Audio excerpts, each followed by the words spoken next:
हरे कृष्णा। आप सभी को होली की बहुत बहुत शुभकामनाएं। हर साल फाल्गुन मास की पूर्णिमा के दिन होलिका दहन के बाद खूबसूरत रंगों का त्यौहार होली खेला जाता है, लेकिन इस बार चंद्र ग्रहण और भद्रा दोनों ही फाल्गुन पूर्णिमा के दिन लगने जा रहे हैं। ऐसे में इस बार होली का त्यौहार किस दिन मनाएं और होलिका दहन कब करें, इस बारे में बहुत ही ज़्यादा कन्फ्यूजन बना हुआ है। आइए जानते हैं होलिका दहन और होली के शुभ समय के बारे में। कभी भी होलिका दहन भद्रा काल के समय में नहीं करना चाहिए और ना ही सूतक काल या ग्रहण के समय करना चाहिए। ज्योतिषियों के अनुसार साल 2026 में होलिका दहन के लिए सबसे उत्तम मानी गई है यदि भद्रा रहित प्रदोष व्यापिनी पूर्णिमा का भाव हो, लेकिन भद्रा मध्यम रात्रि से पहले ही समाप्त हो जाए तो प्रदोष काल के बाद जब भद्रा समाप्त हो तब होलिका दहन करना उचित रहता है। और अगर भद्रा मध्य रात्रि में ही व्याप्त हो तो ऐसी परिस्थितियों में भद्रा पूछ के दौरान होलिका दहन किया जा सकता है, लेकिन कभी भी भद्रा मुख में होलिका दहन नहीं करना चाहिए। और इस बार पूर्णिमा तिथि 2 मार्च सोमवार को शाम 5:56 से शुरू हो रही है। पूर्णिमा तिथि 3 मार्च मंगलवार को शाम 5:07 पर समाप्त होगी। ऐसे में फाल्गुन पूर्णिमा तो 3 मार्च मंगलवार को ही है। पूर्णिमा का व्रत भी इसी दिन किया जाएगा, स्नान दान भी इसी दिन किया जाएगा, लेकिन इस दिन चंद्र ग्रहण लग रहा है जो कि हमारे देश में भी दिखाई देगा। और चंद्र ग्रहण का सूतक 9 घंटे पहले से ही शुरू हो जाता है, जो कि मंगलवार के दिन सुबह लगभग 9:26 से शुरू होगा और शाम को चंद्र ग्रहण की समाप्ति पर ही जो सूतक काल है वह समाप्त होगा। इस दौरान ना तो होलिका दहन किया जा सकता है, ना ही पूजा पाठ संबंधित कोई भी कार्य किए जाएंगे। और भद्रा काल 2 मार्च सोमवार को शाम 5:55 से शुरू होगा और 3 मार्च मंगलवार को भद्रा सुबह 5:28 पर समाप्त होगी। अगर भद्रा काल का वास पृथ्वी लोक पर ही रहता, यानी मृत्यु लोक में भी रहता है, तभी भद्रा समस्त शुभ कार्यों के लिए अशुभ मानी जाती है। और इस बार की भद्रा का वास पृथ्वी लोक पर भी रहने वाला है, इसलिए भद्रा के दौरान किसी भी शुभ काम को करने से बचना चाहिए।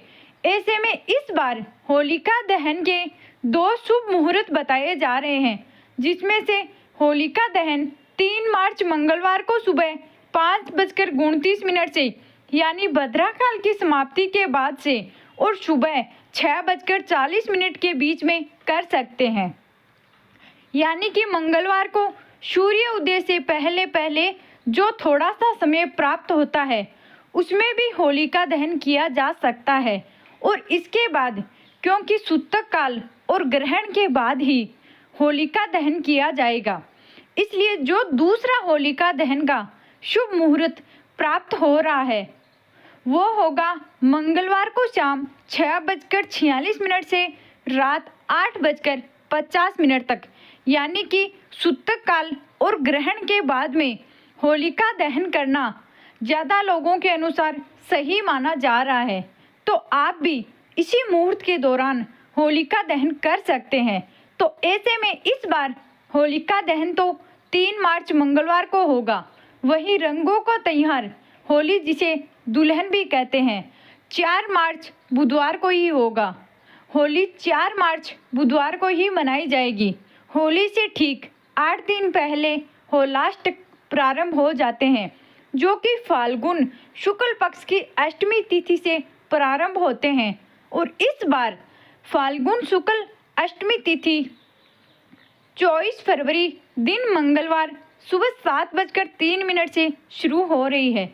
ऐसे में इस बार होलाष्टक 24 फरवरी दिन मंगलवार से शुरू होंगे और यह 8 दिनों का समय होता है जिसमें कोई भी शुभ या मांगलिक कार्य नहीं किए जा सकते हैं और होली के दिन फाल्गुन पूर्णिमा के दिन होलिका दहन के साथ ही होलाष्टक समाप्त हो जाते हैं, जो कि 3 मार्च मंगलवार को समाप्त होंगे।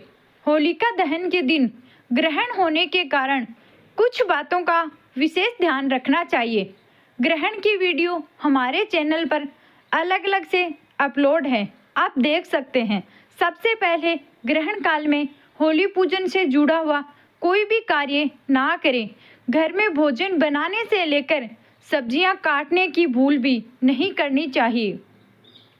ग्रहण और सूतक समाप्त होने के बाद में पूरे घर में गंगा जल का छिड़काव करने के बाद में परिवार के सभी सदस्यों को शुद्ध जल से स्नान करना चाहिए।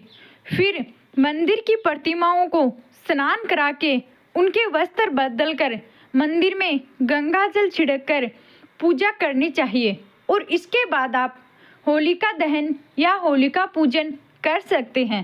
अगर आपने पहले ही होलिका रख दी है या होलिका दहन के लिए लकड़ियां इकट्ठी कर दी है तो क्योंकि ग्रहण के समय नकारात्मक प्रभाव होने से ग्रहण का कुछ अशुभ प्रभाव भी हो सकता है, जिसके लिए आप होलिका पूजन से पहले जहाँ पर भी होलिका इकट्ठी की गई है, लकड़ियाँ रखी गई है, वहाँ पर गंगा जल का छिड़काव अवश्य कर ले और अपने आराध्य देवी देवताओं से प्रार्थना भी करें कि इस ग्रहण का या फिर भद्रा काल का कोई भी अशुभ प्रभाव आप या आपके जीवन में और आपके परिवार में किसी पर ना पड़े। यह थी आज की वीडियो। उम्मीद है आपको वीडियो पसंद आई होगी। अगर आपको यह वीडियो पसंद आई है तो वीडियो को लाइक करें, हमारे चैनल को सब्सक्राइब करें और कमेंट में राधे राधे ज़रूर लिखिए। धन्यवाद।